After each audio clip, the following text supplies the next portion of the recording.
أعوذ بالله من الشيطان الرجيم. سورة المزمل مكية. بسم الله الرحمن الرحيم. يا أيها المزمل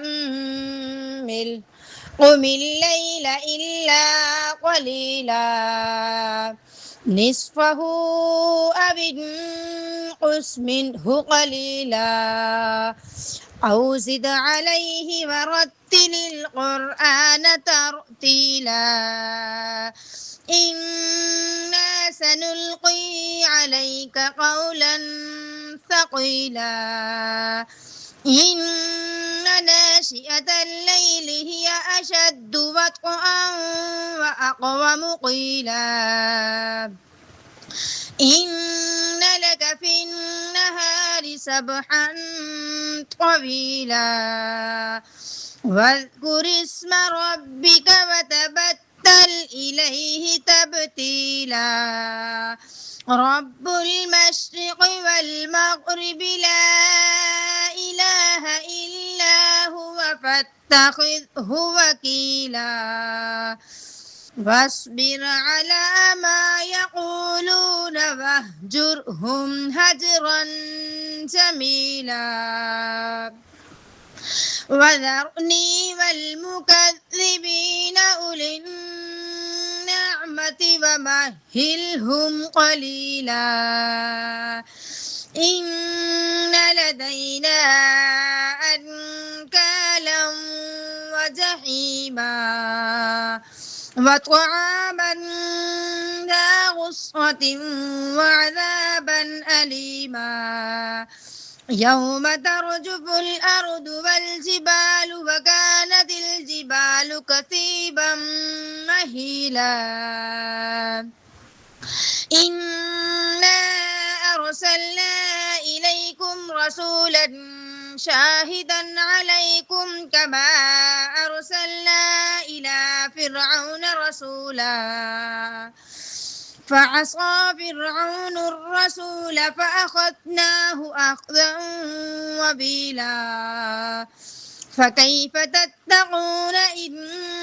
كفرتم يوما يجعل البلدان شيبا السماء منفطر به كان وعده مفعولا إن هذه تذكرة فمن شاء اتخذ إلى ربه سبيلا إن ربك يعلم أنك تقوم أدنى من ثلثي الليل ونصفه وثلثه وطائفة من الذين معك والله يقدر الليل والنهار علم أن لن تحصوه فتاب عليكم فاقرؤوا ما تيسر من القرآن علم أن سيكون منكم مرضى وآخرون يضربون في الأرض يبتغون من فضل الله وآخرون يقاتلون في سبيل الله فاقرؤوا ما تيسر منه وأقيموا الصلاة وآتوا الزكاة وأقرضوا الله قرضا حسنا وما تقدموا لأنفسكم من خير تجدوه عند الله هو خيرا وأعظم أجرا واستغفروا الله إن الله غفور رحيم صدق الله العظيم.